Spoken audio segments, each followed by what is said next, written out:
السلام عليكم ورحمة الله وبركاته. أهلا بكم أبناء وبناتي أبطال تالتة إعدادي. أهلا بيكم في المراجعة النهائية ليلة الامتحان.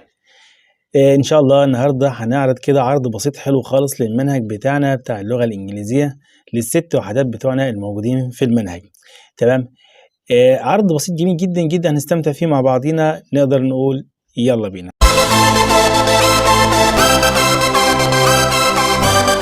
اهلا بكم حبايبي من جديد. النهارده ان شاء الله هنتكلم على اول حاجه عندنا في يونت 1، مراجعه الترم الاول تالتة اعدادي اللغه الانجليزيه 2026. اهلا بكم مره تاني.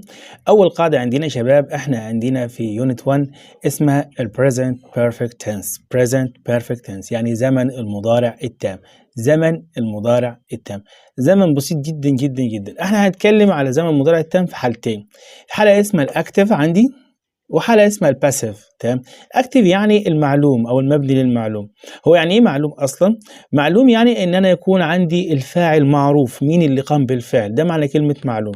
والمجهول معناه ان انا ما اعرفش مين اللي ايه جنب الفعل، مين الفاعل بمعنى اصح. تمام. ده الفرق بين كلمة الاكتف والباسيف. طيب تعال نشوف مع بعض كده.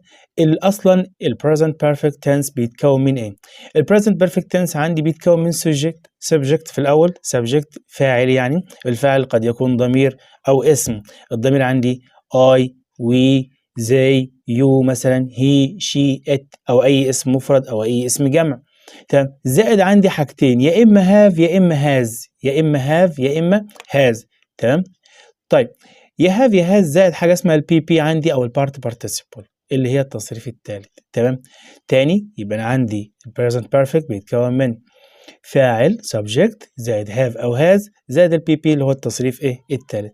طبعا زي ما احنا عارفين اني هاف بتاخد الضمير اي والضمير وي والضمير يو والضمير زي او اي اسم جمع. اما هاز بتاخد هي وشي وات زائد برضو التصريف الثالث. مثال مثلا عندي هنا جابوا لي في الجمله قدامي، بيقول لي مثلا he has traveled to Kenya. تمام. he has traveled to Kenya هو سافر الى كينيا مثلا. تمام. او I have visited the museum انا زرت المتحف. انا زرت ايه المتحف. هنا جمله متكونه من فاعل وهاف او هاز زائد التصريف الثالث زائد باقي الجمله. فهنا الجمله عندي تكونت عندي في ايه؟ في زمن البريزنت بيرفكت، يعني زمن المضارع التام. المضارع ايه التام. طيب تعالى نبص، ده عندي بسميه الاكتف، انا ده بسميه الاكتف يعني ايه المعلوم. طب لما احب احولها للمجهول، تمام، او احول الجمله للباسيف، بص المجهول هنا لازم يبدا بمفعول. جمله المجهول لازم تبدا بايه؟ بمفعول. عفوا. زي مثلا مثال، انا هقول لك كده مثال بسيط. قمت حضرتك مثلا بالليل كده، انت ايه كنت جعان، تمام، وفتحت الثلاجه لقيت ايه حته جبنه، فرحت عملت ايه اكلت الجبنه. تمام. مثلا انت اسمك علي، يبقى علي اكل الجبنه. تمام. هنا دي بالنسبه لي معلوم، عارف الفاعل بتاعها. جت مامتك الصبح فتحت الثلاجه، راحت قالت ايه؟ الجبنه اتاكلت. الجبنه اتاكلت بدات بمين؟ بالمفعول اللي هو الجبن. مين اكلها؟ الله اعلم. هنا الجمله مبنيه للمجهول. اذا عندي انا المفعول بتاعي في جمله المجهول ده شيء اساسي، ببدا بالمفعول. ببدا بالمفعول. تمام. زائد هاف او هاز ثم بين ثم البي بي. ثم البي بي اللي هو التصريف الثالث بارت بارتيسيبل. تعالى مثلا ناخد مثال عندنا. في جمله عندي هنا في المعلوم بتقول لي tourists السياح have visited the pyramids السياح زاروا الاهرامات. دي هنا معروف الفاعل بتاعها والمفعول بتاعها. تمام.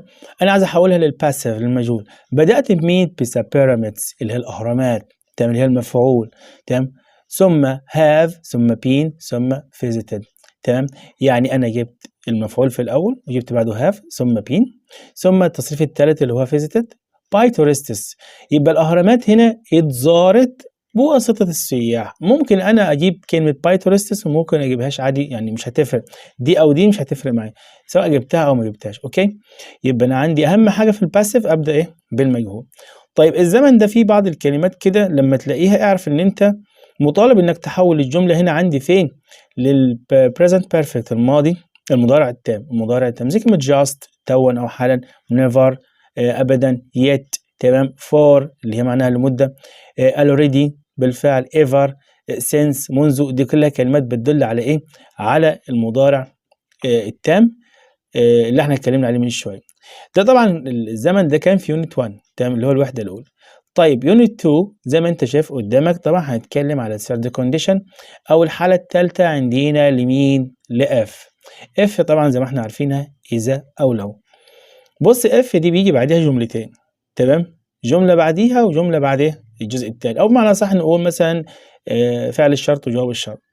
طيب بالراحة كده ببساطة مع بعض، F عندك حضرتك تيجي في أول الجملة، مثلًا ثم بعديها فاعل، ثم had، ثم الPP تصريف تالت، دي الجملة الأولانية اللي بتيجي بعد F في الحالة التالتة، ثم الجملة التانية بيبقى بعديها الفاعل، ثم would، ثم have زائد الPP اللي هو التصريف التالت.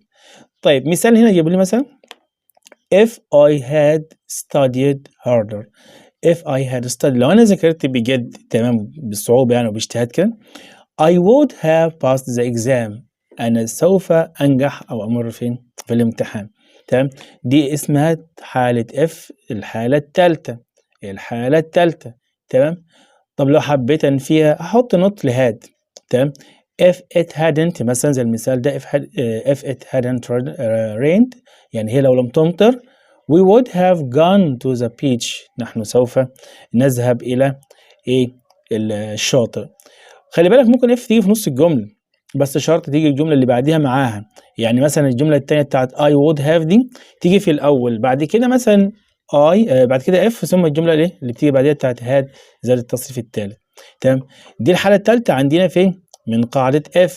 تمام، قاعدة جميلة ولذيذة جدا، خد بالك عشان دي مهمة جدا وهتيجي في الامتحان برضه في أسئلة rewrite. نيجي بعد كده حضرتك على اليونت 3. احنا بنعمل عرض سريع للجرامر بتاعتنا. اليونت 3 عندي زمن الفيوتشر سيمبل، ذا فيوتشر سيمبل المستقبل البسيط. طبعا احنا عارفين ان المستقبل البسيط بيتكون من فاعل برضه في البداية، أي زمن لازم بيكون في بدايته فاعل.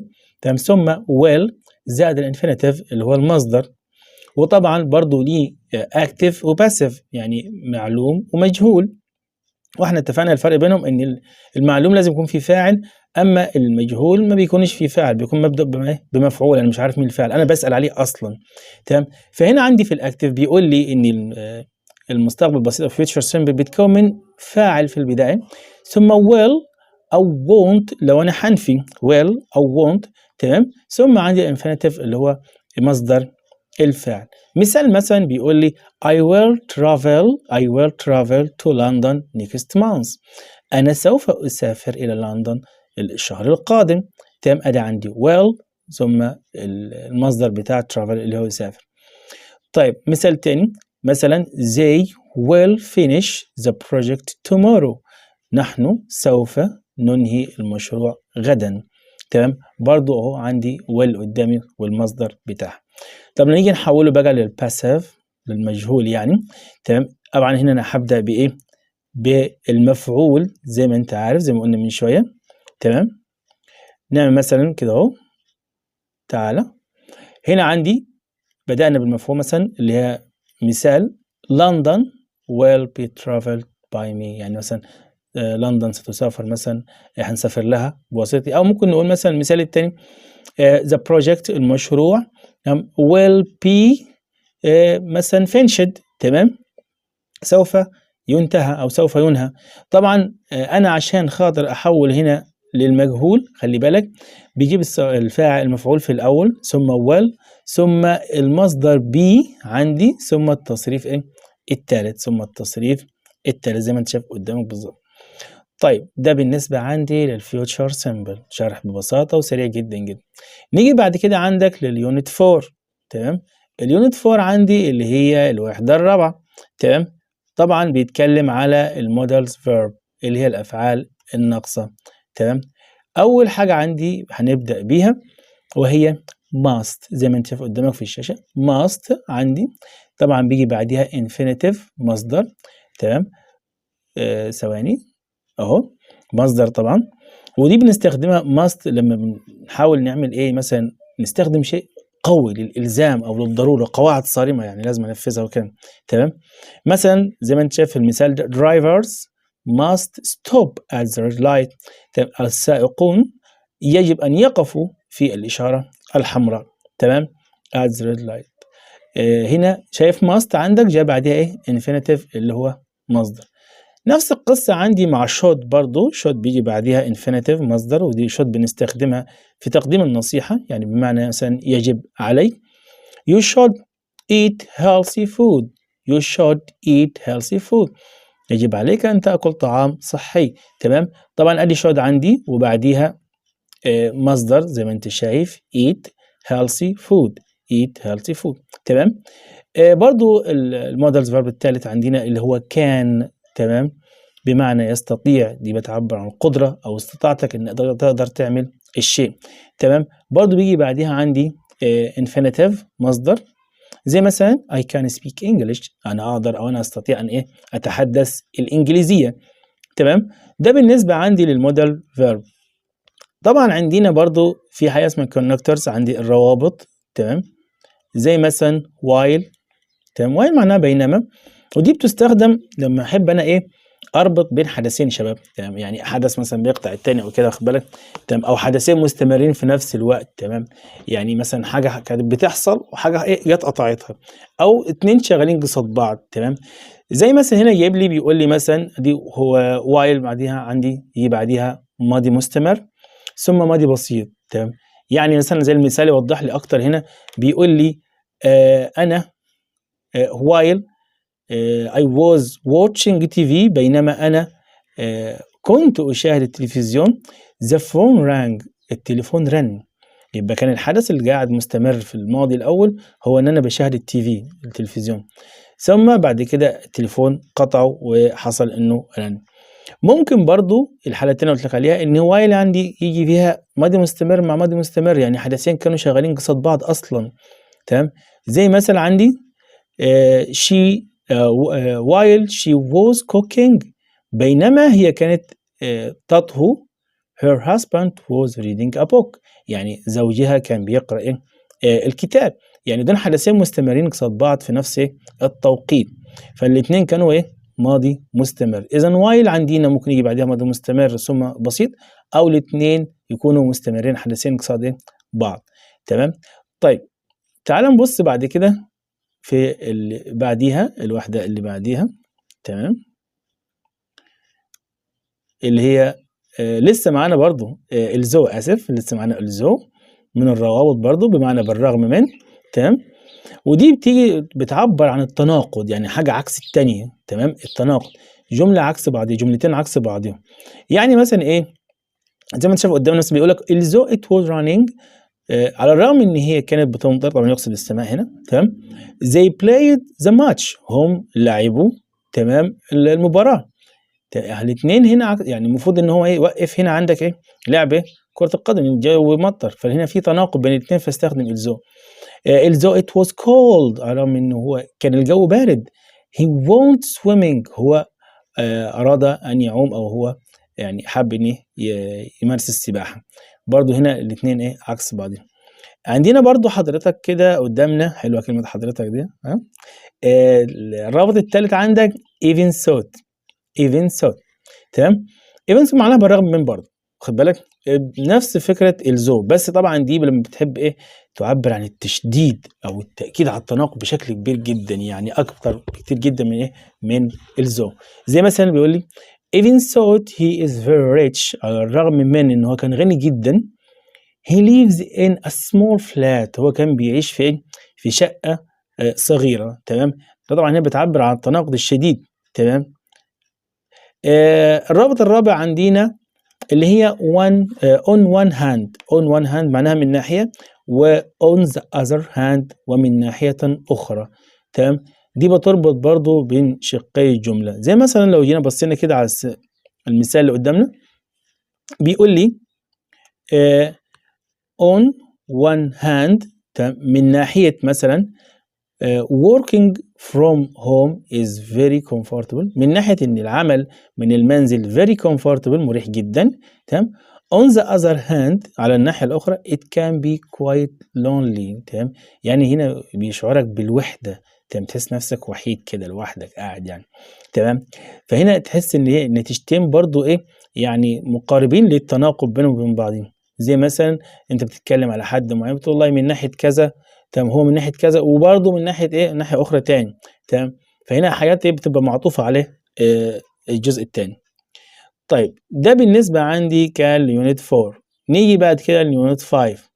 unit 5 عندي اللي هي الimperative، تمام، ده فرنساوي على فكرة. the imperative عندي تمام اللي هو إيه، الأمر، تمام.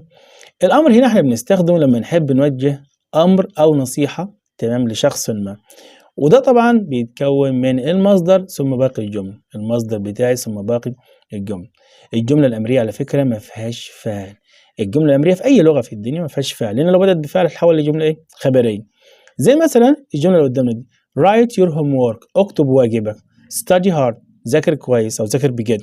طب هنا شوف لاحظ إني بدأ بفاعل، فعل في المصدر عشان أوجه له أمر. طب لو أنا حبيت أنفي بستخدم don't أو never، don't أو never زائد المصدر don't كذا never كذا. مثلا زي المثال اللي تحت ده، هو هنا بيقول لي مثلا don't speak، لا تتحدث، عفوا لا تتحدث، ما تتكلمش معنى صح. don't stop here، لا تقف هنا، ما تقفش في المكان ده، واخد بالك. فطبعا هنا استخدمنا النفي بمين، بالفعل المساعد don't زائد الانفينيتيف بتاعي، تمام. طبعا ده بالنسبة عندي للجملة الأمرية. نيجي بعد كده يونت 6، تمام، ودي أهم قاعدة في الامتحان هتلاقيها موجودة في الرايت عندك، الدايركت سبيتش وان دايركت سبيتش أو ريبورت سبيتش، يعني بمعنى صح الكلام المباشر والكلام الغير مباشر. الكلام المباشر كده بالبلدي تعال نقوله، يعني زي ما أنت بتنقل حاجة معينة، مثلا بتقول أبويا قال لي، تمام، أو أبويا قال، تمام، أبويا قال أنا ذاهب إلى النادي، أبويا بيتكلم لكن أنا قلت كلام زي ما هو، أبويا قال أنا ذاهب إلى النادي، ده اسمه كلام مباشر. تلاقي الكلام بتاع الوالد مثلا محطوط بين قوسين كده وبين علامتين تنصيص، تمام، ده اسمه كلام مباشر. بيتكلم بيبدأ من المتحدث مثلا ثم مثلا زائد سي أو سيد زي ما احنا هنشوف بعد شوية، وجملة كاملة بين علامتين التنصيص زي ما أنت شايف قدامك. لو أنا حبيت أحوله بقى لريبورت سبيتش اللي هو الكلام الغير مباشر، بص يا سيدي بمشي على خطوات معينة. أول حاجة عندك بيبقى السبيكر في البداية، السبيكر هو المتحدث، زائد يا إما said يا told، يا said يا told واحدة منهم، تمام، قال أو أخبر، ثم ذات، ثم subject الفاعل عندي، ثم الجملة بتتحول للماضي، ثم تكملة الجملة بتاعتي. مثال لو احنا جينا قلنا زي المثال اللي قدامنا كده، تمام، علي said، علي قال، تمام. قال ايه علي بقى؟ علي هنا قال I like cake، I like cake، أنا بحب الكيك، حطينا بص كده بين علامتين تنصيص أهو، تمام، لأن ده كلام مباشر، يعني زي ما هو اتنقل زي ما هو. علي said، علي قال أنا أحب الكيك، اللي بيتكلم هنا علي مش أنا، تمام. لما حبيت أحولها بقى لغير مباشر، قلت علي said برضه زي ما هي، علي قال، شلت علامة التنصيص حطيت مكانها إيه؟ ذات، ممكن يجيب ذات على فكرة، ممكن ما يجيبهاش عادي، بس الأفضل إنك تجيبها يعني. ثم الضمير بقى اي تحول الى هي، لان انا بنقول الكلام دلوقتي، بقول علي قال اني هو لايك كيك، حب الكيك، انا حولت اي هنا، تمام، لهي، والفعل عندي يتحول لصيغه الماضي، تمام، ثم بكمل باقي الجمله عادي، تمام. زي مثلا جمله ثانيه هنا مثلا بيقول لي علي said to، خلي بالك ان said هنا جاء بعديها to، said جاء بعديها ايه to، في الجمله الاولانيه ما كانش في بعديها to، وطالما جاء to يبقى هيبقى فيها بعديها ايه، مفعول. علي قال لي، تمام، I like cake، انا بحب الكيك، تمام، دي مباشر. طب حبيت احولها بقى دي الغير مباشر، اعمل ايه؟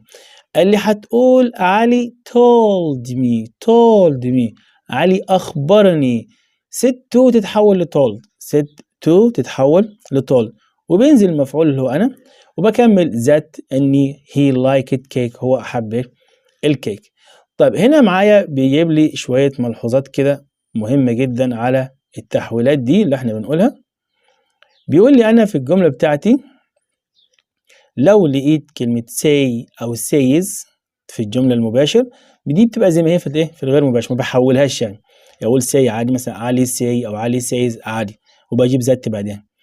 لكن لو لقيت say to، تمام، say to أو says to، say to تتحول إيه؟ لtell، علي أخبر، قال لي، تمام، علي أخبر، و says to تتحول لtells، say to تتحول لtells. تمام؟ دي حاجات مهمة تتحفظ، خلي بالكم زمايلي. طيب نيجي بعد كده، طب لو كان بصيغة الماضي مثلًا عندي said، تمام، قال، دي برضه بتبقى زي ما هي، زي ما شفناها في المثال قبل كده، إحنا ما غيرناش فيها حاجة. طب لو said to، قال لي دي تتحول لtold، خلي بالك من الحاجات دي عشان مهم جدًا. تمام؟ يبقى عندي said to تتحول إلى told، أما said تبقى زي ما هي. تمام؟ طيب تعالَ كده نشوف، دي طبعًا كانت معانا إيه unit 6. هنا إحنا يعني خدنا عرض بسيط جدًا على الgrammar بتاعة ال6 وحدات بتوع الترم الأولاني. تمام؟ طبعًا خلي بالك كل شيء مبني على الحاجات اللي قبليها في السنوات السابقة، لإن طبعًا التعليم زي ما إحنا عارفين إن هو إيه تراكمي، بمعنى أصح ما فيش حاجة مثلًا هالتزم بشغل السنة دي والقديم ما لياش دعوة، لأ طبعًا مهم جدًا، جدًا. طبعًا هنا جزء القواعد اللي خاص بإيه بأسئلة الrewrite. طيب with my best wishes بقى، مع أفضل تمنياتي ليكم my student طلابي in everywhere في أي مكان. تمام؟ أتمنى يا رب تكونوا أنتم استمتعتوا بالعرض البسيط ده. تمام؟ وإن شاء الله هنحاول نتابع مع بعض وننتظم، بس معلش هو ضيق الوقت يعني. تمام؟ وإن شاء الله خير. بالنسبة بقى للباراجرافات، يعني ركّزوا على المتحف المصري. تمام؟ ركّزوا على الذكاء الاصطناعي. تمام؟ حاجات مهمة جدًا ممكن يجيبها لك في الامتحان. دي حاجات مثلًا كلها بتتكلم على الحاجات المواكبة للأحداث الحالية، ممكن يجيبها منيها. تمام؟